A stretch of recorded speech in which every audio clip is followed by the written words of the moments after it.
These travelers headed off to Fort Lauderdale today, shocked to learn that Canada, just like the U.S., allows airline passengers to pack a firearm and ammunition in checked luggage. Really? In Canada too? Well, that doesn't make you feel very safe, does it? I think that should change. That's pretty scary too. Yeah, that's pretty scary. No guns are allowed in carry-on baggage. In the United States, officials confiscated more than 2,600 firearms from travelers in 2015. Yesterday's attack has some in the U.S. calling for tighter gun laws.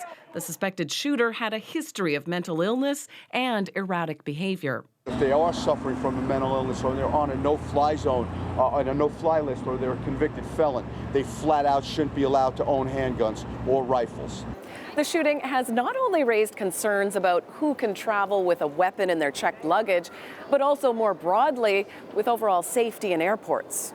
I think we need to take a hard look at the security around baggage claim areas and not just leave it at that. There are many unsecure areas in facilities that the public travels.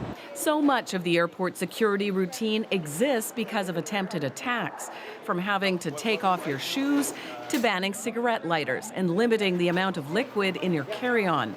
Whether the Fort Lauderdale shooting should mean tighter airline security here, some aren't convinced any changes are needed.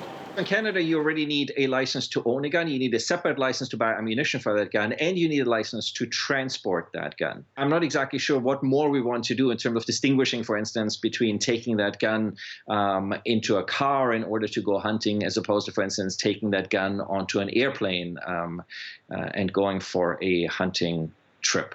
One change he suggests could happen is that passengers pick up all firearms in a separate area, away from other travelers. Lorenda Redekop, CBC News, Toronto.